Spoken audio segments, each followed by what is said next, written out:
കോഴിക്കോട് ജില്ലയിൽ റെഡ് അലർട്ടും അവധിയും പ്രഖ്യാപിച്ചിട്ടുണ്ടെങ്കിലും പൊതുവെ മഴ കുറവാണ്. കിഴക്കൻ മലയോര മേഖലയിൽ രാവിലെ മുതൽ ഇടവിട്ടുള്ള മഴ പെയ്യുന്നുണ്ട്.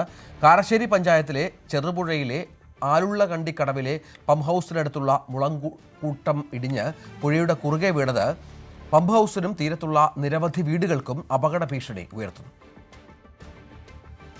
കോഴിക്കോടിന്റെ കിഴക്കൻ മലയോര മേഖലയിൽ റെഡ് അലർട്ടും അവധിയുമെല്ലാം പ്രഖ്യാപിച്ചിട്ടുണ്ടെങ്കിലും ഇടവിട്ടുള്ള മഴയാണ് ലഭിച്ചുകൊണ്ടിരിക്കുന്നത്. കോഴിക്കോടിന്റെ കിഴക്കൻ മലയോര മേഖലയിലാണ് ഇത്തരത്തിൽ ഇടവിട്ടുള്ള മഴ പെയ്യുന്നത്.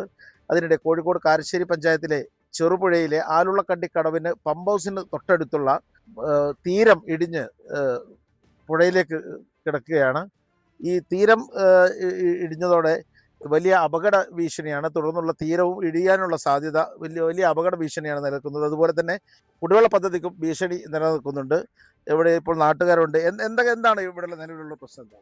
നിലവിൽ പ്രശ്നം എന്ന് പറഞ്ഞു കഴിഞ്ഞാൽ തീരം സംരക്ഷിക്കുന്നതിന് വേണ്ടി വെച്ച് പിടിപ്പിച്ച മുളങ്കൂട്ടാണ് കനത്ത മഴ മൂലം പുഴയിലേക്ക് ഇടിഞ്ഞ് പതിച്ചിരിക്കുന്നത്. അതുമൂലം പുഴ ഗതി മാറി ഒഴുകുകയാണ്. ഇപ്പോൾ ഇതിൻ്റെ സമീപത്ത് തന്നെ തൊട്ടടുത്ത് തന്നെയാണ് 100-ലേറെ കുടുംബങ്ങൾ കുടിവെള്ളത്തിനായി ആശ്രയിക്കുന്ന കുടിവെള്ളത്തിൻ്റെ ടാങ്കും അതിൻ്റെ മോട്ടോർ കണക്ഷനും പമ്പ് സെറ്റും അടക്കമുള്ള സ്ഥലം സ്ഥിതി ചെയ്യുന്നത്. അതേപോലെ 100ഓളം കുടുംബങ്ങൾ ഇതിന് സമീപത്ത് തന്നെ സമീപത്തായിട്ട് 25ഓളം കുടുംബങ്ങളും താമസിക്കുന്നുണ്ട്. പുഴ ഇത് ഗതി മാറി ഒഴുകിക്കഴിഞ്ഞാൽ പമ്പ് ഹൗസിന് മാത്രമല്ല തീരത്തുള്ള വീടുകൾക്ക് കൂടി ഭീഷണിയായിട്ടാണ് നിൽക്കുന്നത്. എത്രയും പെട്ടെന്ന് അടിയന്തരമായി ഈ പുഴയിലേക്ക് വീണ തീരം കെട്ടി സംരക്ഷിക്കുന്നതിനും ഈ ഇടിഞ്ഞു കിടക്കുന്ന മുളങ്കൂട്ടം വെട്ടി ഒഴിവാക്കുന്നതിനും വേണ്ട നടപടികൾ സ്വീകരിച്ചിട്ടില്ലെങ്കിൽ അത് മൊത്തം ജനജീവിതത്തെ തന്നെ ബാധിക്കുന്ന ഒരു രൂപത്തിലേക്ക് മാറും. എത്രയും പെട്ടെന്ന് അടിയന്തര നടപടികൾ ഉണ്ടാവണം. ഇത് എപ്പോഴാണ് ഈ തീരം ഇത്തരത്തിൽ ഇടിഞ്ഞത്? താങ്കൾ ഉൾപ്പെടെയുള്ള ആളുകളുടെ വീടുകൾക്കാണുള്ള ഭീഷണിയുള്ളത്? അതെ, ഈ വീടെന്ന് പറഞ്ഞാൽ തൊട്ടടുത്തുള്ളത് എൻ്റെ വീട് തന്നെയാണ്. അതിൻ്റെ അപ്പുറത്ത് ഇപ്പോൾ 10-70ഓളം വീടുകൾ തൊട്ടടുത്ത് ഈ പുഴൻ്റെ തീരത്ത് താമസിക്കുന്നുണ്ട്. പക്ഷേ ഇത് ഈ വലിയ വെള്ളം വന്ന സമയത്ത് മൊത്തം ഇളകി നിൽക്കുകയായിരുന്നു. അപ്പോൾ ഈ വെള്ളം താന്ന സമയത്ത് ഓരോ ഭാഗത്തായിട്ട് ഒരു സ്ഥലത്ത് നോക്കിക്കഴിഞ്ഞാൽ ഇടിഞ്ഞ് മൊത്തം പുഴയിലേക്ക് ഇറങ്ങുകയാണ്. അങ്ങനെ ഇടിഞ്ഞ് മൊത്തം പുഴ തടസ്സപ്പെട്ടിരിക്കുന്ന ഒരവസ്ഥയാണ് ഇപ്പോൾ ഉള്ളത്. വീടുകൾക്ക്, താങ്കൾ ഉൾപ്പെടെയുള്ള വീടുകൾക്ക് ഭീഷണിയല്ലേ? തീർച്ചയായിട്ടും ഭീഷണിയാണ്. എന്താണെന്ന് വെച്ചാൽ ഈ കെട്ട് കഴിഞ്ഞു കഴിഞ്ഞാൽ ഈ ടാങ്കിനെ ബാധിക്കും. ടാങ്കിനെ ബാധിച്ചു കഴിഞ്ഞാൽ സ്വാഭാവികമായിട്ടും നേരെ വീടുകളിലുള്ള ആ സ്ഥലത്തേക്കായിരിക്കും ഈ വെള്ളം മൊത്തം കുത്തിയൊഴുകുക. തീർച്ചയായിട്ടും നിരവധി കുടുംബങ്ങൾ കുടിവെള്ളത്തിന് ഉൾപ്പെടെ ഉപയോഗിക്കുന്ന ഒരു കുടിവെള്ള ടാങ്കിൻ്റെ തൊട്ടടുത്തുള്ള മുളക്കൂട്ടമാണ് പുഴയിലേക്ക് വീണിട്ടത്. ഈ ടാങ്കിനല്ലേ 100ഓളം കുടുംബങ്ങളെ ആശ്രയിക്കുന്ന വാട്ടർ ടാങ്കാണിത്. അപ്പോൾ ഈ തീരെ ഇടിഞ്ഞു പോയാൽ ടാങ്കും അതോടുകൂടി പോകും. അത് കഴിഞ്ഞാൽ പിന്നെ വീടുകളിലെ ആ ഭാഗത്തേക്കാണ് ഈ വെള്ളം ഒഴുകുക. അപ്പം അത് എത്രയും പെട്ടെന്ന് കെട്ടി സംരക്ഷിക്കണം. ഇവിടുത്തെ സാഹചര്യം എന്ന് പറയുന്നത് മലയോര മേഖലയിലെ ഏറ്റവും അധികം വെള്ളം കുത്തി ഒഴുകുന്ന ഒരു പുഴയാണ് ഈ ചെറുപുഴ. അത് പ്രത്യേകിച്ച് ആലുള്ളകണ്ടി കടവിലെത്തുമ്പോൾ നല്ലൊരു വളവാണ്. ആ വളവായതുകൊണ്ട് ഒരു ഭാഗത്ത് തീരത്ത് പലതരത്തിലുള്ള പുല്ലും കരിമ്പും അതുപോലെ മരങ്ങളും ഒക്കെ വീണിട്ടും ചണ്ടി അടിഞ്ഞു കൂടിയിട്ടും പുഴയുടെ വീതി കുറഞ്ഞു പോയി. അത് വളവിൽ കൂടിയാണ്.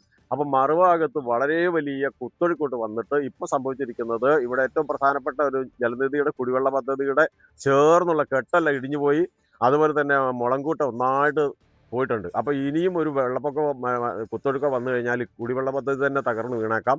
വേനൽക്കാലത്ത് പോലും വെള്ളം കിട്ടാത്തത് കൊണ്ട് ഈ കുടിവെള്ള പദ്ധതിയെ മാത്രം ആശ്രയിക്കുന്ന ഒരു 80ഓളം കുടുംബങ്ങൾ ആശ്രയിക്കുന്ന കുടിവെള്ള പദ്ധതിയായത്. അതുപോലെ മറുഭാഗത്തുള്ള വളവിലും ഇതേ പ്രശ്നം നേരിടുന്നുണ്ട്. ഏത് സമയത്താണ് തീരെ ഇടിയാന്നറിയില്ല. 4-5 വീടുകളും ഭീഷണിയിലാണ്.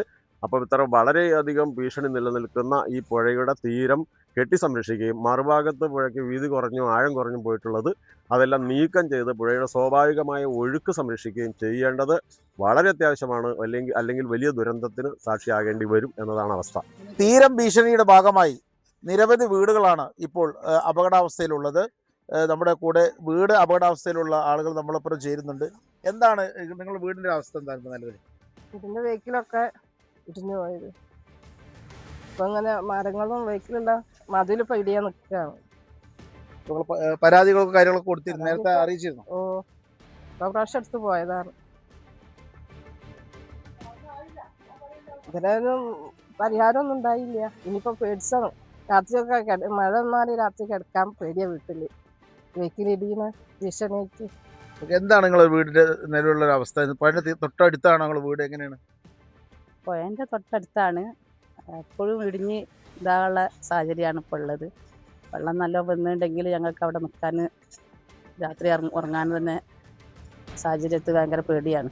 കുട്ടികളും വെച്ച് കിടക്കാനും ഭയങ്കര ബുദ്ധിമുട്ടാണ്. സാഹചര്യം ഞങ്ങൾക്കൊന്ന് കെട്ടിത്തന്നാൽ അതിൻ്റെ പുഴൻ്റെ ഭാഗമൊന്ന് നല്ലോണം കെട്ടിത്തന്നാൽ ഞങ്ങൾക്കൊരു സമാധാനമായിരുന്നു. ഇടിയില്ല എന്നുള്ളത് അല്ലെങ്കിൽ ആ പുഴൻ്റെ ഭാഗം ഒന്നായിട്ടാണ് ഇടിഞ്ഞ് ഭാഗത്താവും. വെള്ളം പിന്നെ പെട്ടെന്ന് കയറി ഇതാവും. 2-3 പ്രാവശ്യം പുഴയിലേക്ക് തന്നെ വെള്ളം കയറിയിരുന്നു. അന്ന് നിന്നെത്തിയാൽ കെട്ടിത്തന്നാൽ ഒരു ഗവൺമെൻറ് ഞങ്ങളെ സഹായിച്ചാൽ നല്ലത്. ഇത് തന്നെയാണ് ഈ പരിസരത്തുള്ള വീട്ടുകാർക്കും പറയാനുള്ളത്. എത്രയും പെട്ടെന്ന് ഈ തീരം കെട്ടി സംരക്ഷിച്ച് 4ഓളം വരുന്ന വീടുകളെയും 100-ലേറെ ആളുകൾ കുടിവെള്ളത്തിന് ആശ്രയിക്കുന്ന ഈ പമ്പ് ഹൗസിനെയും സംരക്ഷിക്കണമെന്നാണ് നാട്ടുകാർക്ക് പറയാനുള്ളത്.